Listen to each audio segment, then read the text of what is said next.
Pesan khusus bagi anak petani kelapa sawit adalah kelapa sawit ini menjadi sebuah fundamental atau tulang punggung dari ekonomi Indonesia. Jadi kalian jangan malu untuk meneruskan atau mengembangkan industri kelapa sawit. Karena kalianlah yang akan meneruskan dari industri kelapa sawit ini menuju lebih baik. Nah, untuk yang anak yang tidak petani kelapa sawit, kita juga harus berpegang teguh kepada bahwa kelapa sawit ini adalah kebanggaan Indonesia.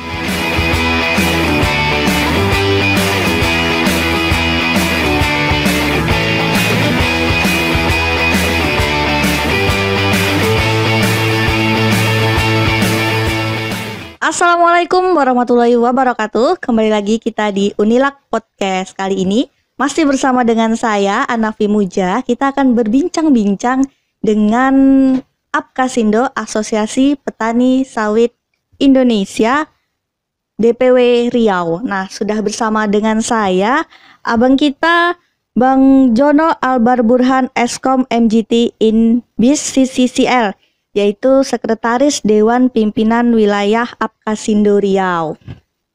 Nah, selamat siang Bang Jono. Mungkin boleh sapa nih sobat-sobat Unilak dan memperkenalkan diri dulu. Oke, halo, apa panggilannya Sobat Unilak ya? Sobat Unilak. Halo, selamat siang, selamat sore, dan salam sejahtera bagi kita semua sobat-sobat Unilak dimanapun kalian berada. Perkenalkan, nama aku Jono Albar Burhan. Ya, gelarnya tadi udah disampaikan sama mbaknya. Alhamdulillah dipercaya sebagai sekretaris dari Asosiasi Petani Kelapa Sawit Indonesia Provinsi Riau. Oke, Bang Jono, mungkin nggak semua orang nih tahu tentang apa itu Apkasindo, terutama bagi yang nggak berkecimpung di dunia sawit nih. Mungkin boleh dijelasin nih, apa sih Apkasindo itu? Oke, Apkasindo adalah Asosiasi Petani Kelapa Sawit Indonesia yang didirikan tahun 2000 oleh Dirjen Perkebunan pada masa itu, Prof. Agus Pakpahan. Nah, jadi sudah berjalan lebih hampir dari 24 tahun dan kita sudah tersebar di 25 provinsi di seluruh Indonesia. 25 provinsi. Iya, dan Riau ini ada 12 kabupaten kota, kita ada di 11 kabupaten kota. 11 kabupaten Hanya Meranti kota yang tidak ada, karena kalau Meranti kan rata-rata sagu ya. Nah, itu dia. Berarti secara struktural Apkasindo ini ada di seluruh Indonesia ya Bang? Seluruh Indonesia, terus turun ke tingkat provinsi turun kepada tingkat kabupaten turun kepada tingkat kecamatan. Oh, jadi merata di 25 provinsi. Iya. Oke, mungkin boleh dijelasin juga nih Bang, latar belakang berdirinya Apkasindo itu seperti apa, tujuan didirikannya seperti apa? Ya, Apkasindo ini bertujuan utamanya adalah sebagai organisasi profesi petani kelapa sawit. Karena banyak dari petani kelapa sawit ini kan yang tinggal di daerah-daerah, Iya, benar. yang agak sedikit jauh dari pemerintahan gitu kan. Nah, kamilah yang menggabungkan aspirasi-aspirasi dari petani kelapa sawit ini di seluruh Indonesia, dan terkhusus kalau kami di Riau, saya juga alhamdulillah dipercaya sebagai waketum di pusat. Waketum di pusat ya, DPP pusat berarti. DPP pusat. Okay. Nah, kalau di provinsi alhamdulillah sebagai sekretaris. Nah, jadi kami mengumpulkan aspirasi-aspirasi dari petani kelapa sawit kalau di Riau, di seluruh provinsi Riau, apa yang mereka inginkan, apa yang mereka butuhkan saat ini, katakanlah misalnya harga buah kelapa sawit yang ya tidak memadai bagi kehidupan sehari-hari, atau apa regulasi pemerintah yang baiknya dilakukan agar mendorong produktivitas dan juga kesejahteraan dari petani, lalu kami sampaikan kepada pemerintah karena kami mitranya pemerintah juga. Oke, mungkin boleh disebutkan apa aja nih visi misi dari Apkasindo itu sendiri, Bang? Iya, visi misi dari Apkasindo itu seperti yang saya sampaikan pertama, bahwa kita akan menjembatani dan selalu menjembatani petani kelapa sawit sesuai dengan apa kebutuhannya, bukan hanya keinginannya, tapi juga kebutuhan dari petani kelapa sawit di seluruh Indonesia. Kita sampaikan kepada pemerintah, kita jembatani apa yang dibutuhkan, apa yang diinginkan oleh petani kelapa sawit, karena petani kelapa sawit ini merupakan tulang punggung dari perekonomian, terkhusus dalam hal industri kelapa sawit, karena petani kelapa sawit kan di paling hulu. Iya benar. Jadi kami menjembatani, menyampaikan kepada pemerintah, begini loh Pak, baiknya dilakukan adanya regulasi ini dan ini gitu kan, sehingga membantu peningkatan perekonomian masyarakat secara umum. Gitu. Oke, dari Apkasindo Riau sendiri nih Bang, mungkin boleh cerita sedikit nih kalau kondisi industri sawit kita di Riau khususnya ini tuh seperti apa nih Bang?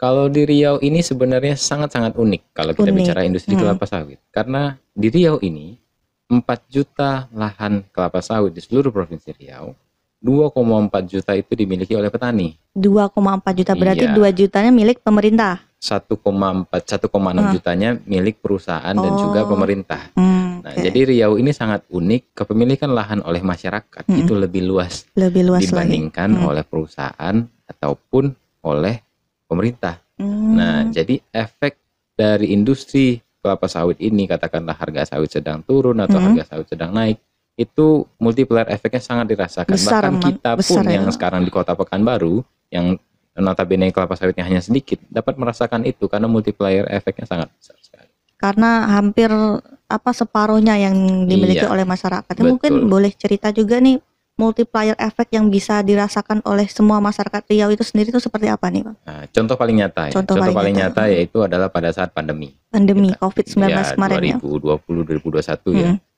Kita lihat di daerah-daerah lain, di provinsi-provinsi lain, katakanlah di Pulau Jawa atau di pulau-pulau lainnya, itu ibu kotanya semacam kota mati. Kota mati. Tapi kalau di Riau ini, itu pergerakannya bahkan lebih signifikan dibandingkan sebelum pandemi. Karena pada saat pandemi, harga sawit sedang relatif bagus. Jadi pergerakan ekonomi itu sangat terasa. Gitu. Dan hal lain yang sangat dirasakan oleh masyarakat yaitu adalah sekarang energi. Karena biodiesel itu 35% sekarang sudah dicampur oleh kelapa sawit. Gitu. Oke, mungkin untuk dari sisi industri kelapa sawit sendiri nih, Bang. Kemarin sempat baca di berita-berita kalau sekarang pemerintah lagi menggalakkan dari hulu ke hilir. Itu tuh maksudnya seperti apa tuh? Iya, karena kalau misalnya industri kan itu harus berkesinambungan ya, dari awal sampai ke paling bawahnya atau paling hilirnya. Iya. Nah, hulu hilir itu berarti hulu adalah petani. Iya, hulu petani adalah kita. paling hulu, paling awal petani. Bagaimana cara mensinergikan dari hulu, dari petani, dari buah sawit menjadi CPO, menjadi refinery, menjadi produk turunan, menjadi mie goreng yang kita konsumsi setiap hari, sehari-hari, atau juga menjadi kosmetik yang Mbak biasa pakai, skincare. Iya. Nah, itu ada pakai sawit juga ya, Bang? Sawit dong. Mbak cantik ya dari sawit. Dari gitu. sawit. Jadi semua kita rasakan dari hulu ke hilir. Makanya sinergitas antara dari hulu ke hilir ini menjadi sebuah hal yang penting dalam industri sawit. Karena kebanyakan orang berpikir seperti kita misalnya konsumen, yang hanya kita pikirkan produk akhirnya. Tapi kita tidak terlalu memikirkan bagaimana di hulunya, bagaimana petaninya. Apakah petani sejahtera dengan saya menggunakan skincare ini, gitu kan? Nah, itu yang diinginkan. Hulu hilir itu harus sinergitas. Oke, kalau dari ke hilirnya, kita kan petani kita berarti di hulu. Nah, kalau di hilir sendiri, kalau di Riau seperti apa? Apakah sudah ada atau apakah harus dibawa keluar dulu nih, Bang? Iya, kalau kita bicara industri hilir itu memang rata-rata banyaknya kalau di Riau ini banyak di hulu ya. Jadi dari buah kelapa sawitnya, kebunnya, lalu CPO-nya, baru biasanya itu dikirimkan ke Jawa untuk diproses lebih lanjut, di refine, baru dicampurkan ke dalam kosmetik atau ke sabun atau ke shampoo, nah gitu-gitu. Jadi memang biasanya sekarang ini di Riau itu banyak hulunya. Banyak hulunya. Nah, dari Apkasindo sendiri bagaimana sih? Apa sih tantangan terbesar bagi Apkasindo untuk petani-petani kita di Riau nih? Tantangan terbesar bagi petani adalah harga. Harga tandan buah segar atau TBS. Karena pendapatan utama dari petani kelapa sawit adalah harga penjualan dari buah sawit yang dipanen, yang dikirimkan, apakah itu keram, apakah itu langsung ke PKS, pabrik kelapa sawit gitu kan. Nah, harga ini menjadi suatu isu yang mendasar bagi petani karena harga ini pertama soal transparansi harga itu masih menjadi tantangan bagi kita. Berapa sih harga sebenarnya gitu. Terus juga harga di beberapa kabupaten itu masih ada perbedaan. Jangankan berapa kabupaten, dalam satu kabupaten saja ada perbedaan. Nah, itu menjadi tantangan yang harus kita selesaikan nanti di masa yang akan datang. Oke, kalau boleh tahu sekarang ini harganya berapa nih, Bang? Apakah ini sudah seharusnya memang demikian atau justru lebih rendah atau bahkan terlalu tinggi? Kalau misalnya sekarang harga rata-rata penjualan tandan buah segar sawit oleh petani itu rata-rata sekarang Rp2.600. Rp2.600. Itu kategorinya seperti apa tuh, Bang? Apakah itu emang harusnya segitu? Sekarang ini HPP dari TBS petani kelapa sawit itu rata-rata di 2.100, 2.200. Jadi sudah cukup menghasilkan tapi belum cukup menguntungkan. Belum cukup Ya, menguntungkan. karena kan tentu petani kelapa sawit dari selisih Rp400 tadi dikalikan rata-rata petani sekarang 2 hektar 3 hektar. Nah, itu masih kurang mencukupi untuk memenuhi kebutuhan lainnya. Kalau misalnya untuk kebutuhan dasar seperti sembako dan sebagainya mungkin bisa tercukupi. Tapi misalnya untuk kebutuhan sekolah anak atau untuk kesehatan dan lain sebagainya itu masih menjadi sebuah tantangan dengan harga selisih cuma 400 itu. 400. Mungkin berapa sih Pak harganya yang seharusnya didapat oleh petani kita saat ini? Kalau petani kelapa sawit yang selalu kami sampaikan adalah kami tidak perlu harga yang setinggi-tingginya, tapi yang kami inginkan adalah harga yang stabil, dan berkeadilan. Oke. Nah, katakanlah marginnya tadi rata-rata HPP 2.100 2.200, ya standar 3.000 itu sudah cukup untuk memenuhi kebutuhan sehari-hari dan juga untuk kebutuhan seperti sekolah anak dan lain-lain. Oke. Kalau dari Apkasindo sendiri, Bang, gimana cara mensiasati petani sawit kita agar mendapatkan harga yang seharusnya mereka dapatkan? Ya, jadi karena kita menjadi mitranya pemerintah, jadi kita selalu berkomunikasi dengan pemerintah provinsi maupun kabupaten. Nah, salah satunya adalah produk yang dihasilkan oleh pemerintah Provinsi Riau itu adalah Peraturan Gubernur 77 2020 dan 05 2020. Itu hasil audiensi kita bersama dengan pemerintah. Sinergitas kita dengan pemerintah sehingga menghasilkan sebuah regulasi yang memberikan sedikit sececah harapan bagi petani kelapa sawit untuk mendapatkan harga yang lebih berkeadilan. Meskipun implementasinya masih menjadi sebuah tantangan. Oke. Mungkin sepanjang di Riau ini pernah nggak sih harga tuh sampai turun jauh sekali atau sampai naik tinggi sekali? Itu tuh seperti apa, boleh cerita? Kalau harga yang turun sekali pernah. Itu pada saat larangan ekspor di tahun 2022.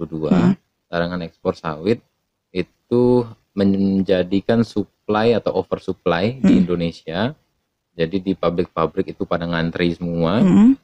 Orang ngantarkan buah sawit sampai sehingga beberapa pabrik itu tidak menerima buah sawit lagi.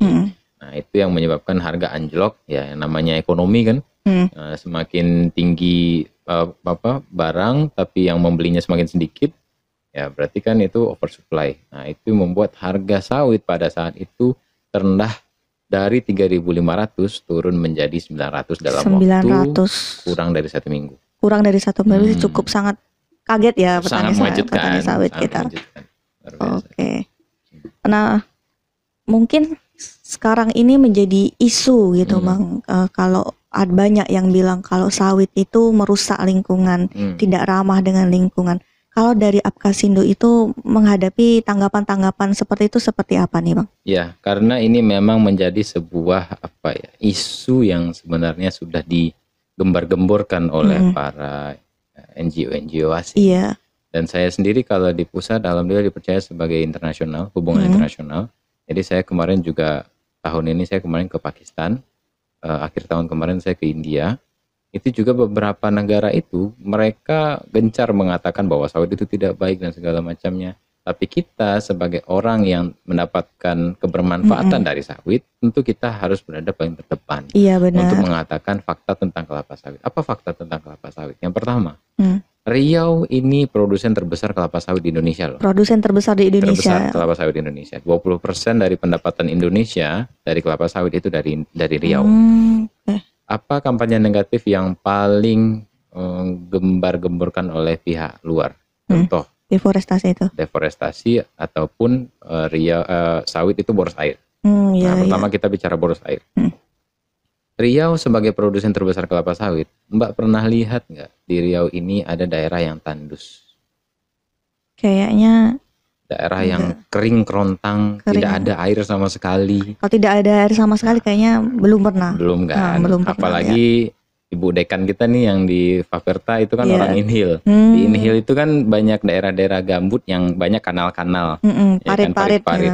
Parit-paritnya kalau misalnya memang sawit itu boros air, parit-parit pasti kering. Nah, ini tidak kan? Karena yang namanya tanaman tentu butuh air. Iya. Tapi kalau dibandingkan, kalau dihitung sawit itu hanya membutuhkan 1.100 air milimeter per tahun. Per tahun. Nah, jadi kalau dibandingkan masih lebih tinggi kebutuhan air di bambu dan juga akasia dibandingkan kelapa sawit. Nah, tapi orang menggembar-gemborkan itu. Jadi fakta itu harus kita sampaikan. Kalau bicara deforestasi kita ambil contoh real di Riau. Ya, Riau ini yang terindikasi masuk dalam kawasan hutan itu lebih dari 1 juta hektar. 1 juta hektar. Terindikasi ya. Tapi apa yang membuat ini terindikasi adalah mismatch informasi antara 2 kementerian, yaitu Kementerian ATR BPN dan juga Kementerian KLHK. Lingkungan hidup. Apa yang menyebabkan seperti ini? Masyarakat di Riau rata-rata sudah memiliki surat kepemilikan lahan. Kita tidak perlu mengatakan SKGR atau SKT, SHM yang dikeluarkan oleh Kementerian RBPN secara langsung. Surat hak miliknya. Garuda ya, yang mengeluarkan Garuda. Yang mengklaim atau yang mengatakan atau mengindikasikan lahan titik A ini berada dalam kawasan hutan itu juga Garuda. Garuda KLHK. Ini KLHK kan Garuda, lambang Garuda kan? Oh, Garuda, oke, siap. Lambang Garuda kan, lambang KLHK. Garuda. Nah, jadi masyarakat yang sudah memiliki hak yang sudah dikeluarkan oleh Kementerian ATR BPN berarti harus mengadu kepada siapa? Yang kasihan adalah masyarakat. Oh, kembali ke masyarakat lagi ya, Bang? Iya, masyarakat yang kasihan. Nah, itu dia, Mbak. Jadi kita sulit mengatakan sawit ini deforestasi karena ini juga kesalahan administrasi di dalam negeri kita. Negara-negara lain kita lihat di Eropa atau negara lain itu sudah jelas. Lahan ini untuk cattle, untuk sapi. Lahan ini untuk kayu. Lahan ini untuk apa? Sudah jelas. Sudah dikotak-kotakan sendiri-sendiri ya, Bang. Kalau kita kan ya namanya negara berkembang ya, terus berkembang campur kan, aduk gitu. Nah, jadi itu yang menjadi permasalahan juga mendasar gitu. Oke. Mungkin masih ada juga nih masalah tentang sawit. Kita tuh katanya sering konflik lahan ya. Itu gimana itu, Bang? Ya, kalau konflik lahan tentu kompleks ya. Konflik lahan itu tentu permasalahannya berbeda-beda. Dari satu permasalahan ke permasalahan lain. Apakah konflik lahannya itu antar masyarakat atau antar masyarakat dengan perusahaan gitu kan. Nah, itu tentu harus kita dalami permasalahannya apa gitu. Tapi memang kebanyakan juga ya itu tadi juga menjadi sebuah permasalahan. Misalnya masyarakat sudah punya SHM, tapi beririsan dengan HGU perusahaan. Iya. Nah, itu juga menjadi isu juga tuh. Jadi itu menjadi sebuah gesekan masyarakat yang ngeklaim punya mereka, perusahaan yang ngeklaim itu HGU mereka. Iya. Nah, itu loh, Mbak. Jadi memang kompleks sih kalau itu berbagai macam permasalahan beda-beda kan. Oke, lalu bagaimana nih Apkasindo menyikapinya, mengkampanyekan ya kalau sawit itu baik dan tidak merusak alam? Ya, jadi kita sebagai asosiasi petani kelapa sawit terbesar di Indonesia, kita selalu berkoordinasi bukan hanya dengan pemerintah tapi juga kepada para pemikir yang ada di kampus-kampus. Nah, seperti sekarang nih di Unilag, kita sudah lama membangun komunikasi dengan Unilag agar menginformasikan juga, mengedukasikan juga kepada mahasiswa-mahasiswa yang ada di Unilag. Dan kami yakin anak-anak Unilag ini yang anak-anak Riau, kami yakin mungkin lebih dari 50% itu orang tuanya mendapatkan penghidupan dari sawit secara langsung ataupun secara tidak langsung. Apalagi masyarakat Riau sendiri. Ya, apalagi masyarakat Riau sendiri. Nah, itu Mbak. Jadi kita mengkampanyekan berdiskusi bukan hanya dengan pemerintah tapi juga dengan seperti kampus Unilag ini gitu. Jadi agar mahasiswanya terbentengi dari kampanye-kampanye negatif. Oke. Bang Jono, mungkin Abang ada data nggak sih Bang, karena saya pernah mendengar ternyata pendidikan dari anak-anak petani sawit itu sekarang tuh masih banyak yang nggak lanjut ke perguruan tinggi ya, cuma lulusan SMA. Apakah itu benar atau gimana nih Bang? Faktanya kalau misalnya kita berbicara tentang kebermanfaatan sawit ya, generasi pertama kelapa sawit atau orang tua kita itu rata-rata pendidikannya SMP, SMA. Iya. Generasi kedua, anak-anak petani kelapa sawit, itu rata-rata sekarang D1, D2, D3, D4, S1. Itu rata-rata loh Mbak. Jadi tingkat pendidikan dari anak petani kelapa sawit itu sudah meningkat. Sudah meningkat rata-rata itu S1. Gitu. Jadi ya tapi ini juga menjadi sebuah blessing in disguise atau juga ironi mungkin kalau saya sampaikan. Ironi seperti apa nih? Bahwa seperti ini. Semakin tinggi anak petani kelapa sawit pendidikannya, semakin dia tidak ingin menjadi petani kelapa sawit. Iya. Karena gengsinya meningkat. Gengsi karena Nah, lebih kerja kantoran lebih enak gitu. Kantoran lah, AC lah, dingin-dingin lah, nggak mau di lapangan lah, nggak mau apa. Itu yang menjadi sebuah tantangan bagi kita. Oke, siap. Karena kalau misalnya jadi petani kelapa sawit itu sebenarnya kan entrepreneur. Kalau aku selalu nyampaikan entrepreneur. Karena apa? Menjadi petani kelapa sawit itu kita mengelola kebun, membeli pupuknya, membeli herbisidanya, membayar upah saudara-saudara kita yang kita ajak kerja untuk kelola kebun, itu kan kita kelola sebagai petani kelapa sawit. Nah, itu makanya selalu sampaikan, mereka tuh banyak gengsi. Tapi kalau dikatakan entrepreneur, oh mereka baru sadar, oh iya Pak ya, iya Bang ya, ternyata memang keren ya. Nah, itu yang harus disadarkan. Mereka itu berpikir bahwa menjadi petani kelapa sawit itu nyangkul lah, hari-hari lah, dodos aja lah ya. Ya sebagai generasi sekarang Gen Z tentu banyak hal-hal yang bisa dikembangkan, terkhusus dalam hal teknologi. Kan, gitu kan. Kita nggak mau hanya berkecimpung di hal lama, tentu kita harus ingin hal-hal yang baru, mengembangkan yang ada. Gitu. Terbaru, kekinian. Mungkin masih ada stigma gini ya Bang, ngapain kuliah tinggi-tinggi kok kerjanya sawit, lah, kerja kebun sendiri. gitu. Itu aku sendiri. Iya. Pas kembali ke Indonesia, kan alhamdulillah kuliah sampai ke New Zealand S2. Itu dibiayai dari berondolan atau buah sawit. Berondolan sawit sampai New Zealand ya, oleh orang tua. Luar biasa. Jadi pendidikannya biayanya dibayarkan oleh TBS sawit, orang tua. Banyak dari teman-temanku yang mengatakan saat aku kembali ke Indonesia, John, kok sensor ya, BDH gitu. BDH apa itu Bang? Bedeh gitu. Gitulah. Kan lagi podcast jadi sensor gitu. Nanti tit gitu ya. Oke. Apa tadi? Kali gitu kan. Udah jauh-jauh kuliah ke luar negeri, balik ke Indonesia jadi petani kelapa sawit. Itu memang gengsi itu sekarang sedang menjadi sebuah isu.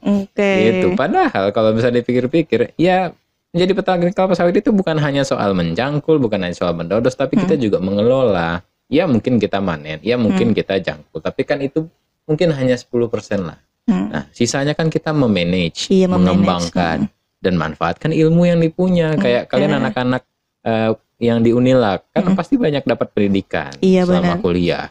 Apakah dalam soal pengelolaan keuangan, apakah soal dalam agrikultur gitu kan. Kembangkan itu, bantu orang tua kalian untuk tingkatkan produktivitasnya. Itu keren. Gitu. Jadi petani yang keren. Petani yang keren. Mau bilang milenial tapi sekarang generasinya udah ke Gen Z. Petani yang Z berarti. Petani Z bukan petani milenial lagi. Petani yang kekinian gitu. Tapi masih ada nggak sih Bang orang-orang yang di kampung kalau pemikirannya tuh nggak usah lah kuliah, nanti siapa yang ngurus kebun bapak, gitu, masih ada nggak sih Bang? Rata-rata sih malah enggak ya. Malah enggak. Karena mana orang tuanya itu menyuruh pergilah nak, kuliah lah. Gitu. Biar bapak sama ibu, ini yang rata-rata yang saya dengar ya, bapak sama ibu mengelola kebun kita ya, mencarikan uang untuk kalian kuliah. Makanya datanya itu menunjukkan kayak gitu Mbak. Lebih peningkatan pendidikan. Rata-rata SMA, SMP, SMA, anak-anaknya rata-rata D1, D2, D3, D4 sampai S1. Sampai S2 ke New Zealand ya Bang? Alhamdulillah. Oke. Kalau dari segi pendidikan ini mungkin apa sih manfaat dari sawit ke anak-anak para petani selain dari pendidikan yang lebih tinggi itu Bang? Iya, selain dari pendidikan, terkhusus pendidikan tadi udah jelas ya mereka dapat manfaat.